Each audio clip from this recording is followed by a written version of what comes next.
Let's talk about the flood crisis now. The Prime Minister announced that there would be extra emergency payments to a number of shires, particularly in northern New South Wales, but not the Byron Shire. When Mullumbimby is part of that, it was one of the hardest hit. Are you going to fix that?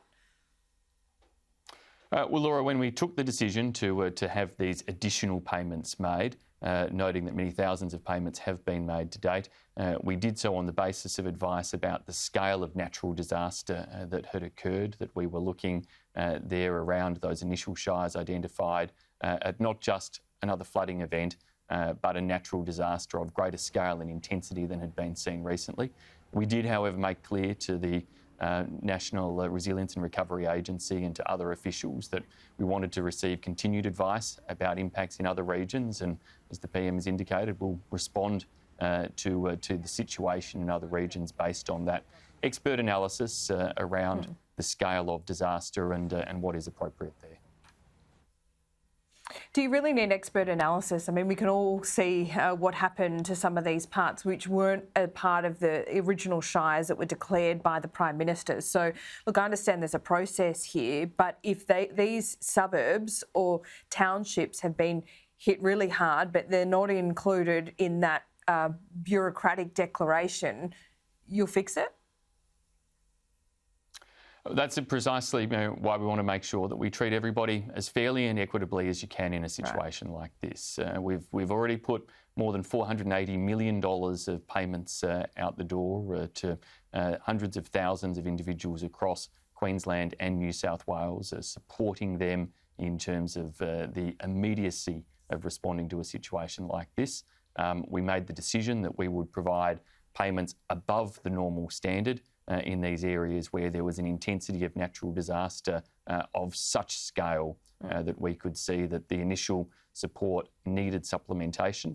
And if there's comparable circumstances, well, we'll respond in a comparable way. Okay, Minister, just finally, since we've seen this disaster, there's been a lot of blame games between bureaucracies, between agencies and even between governments. Surely this is the disaster where we can sort this out. Is it beyond politics at the moment to do that?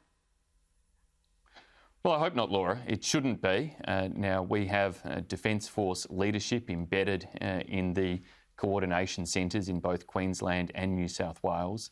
We've had Defence Force on the ground and indeed they've played a role in rescuing 113 people since February 25. They've been engaged in a whole raft of different ways. The types of payments and financial support, the need to provide for greater resilience for different communities, and we've been investing in those areas and we stand ready to continue to invest in that type of resilience.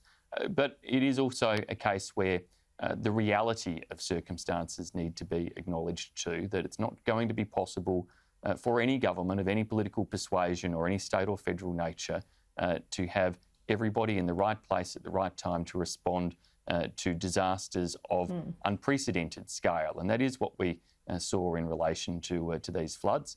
And so there are always lessons to learn from each of these disasters, and it's important for state and federal agencies to come together and work out how they can be even better prepared the next time a natural disaster strikes.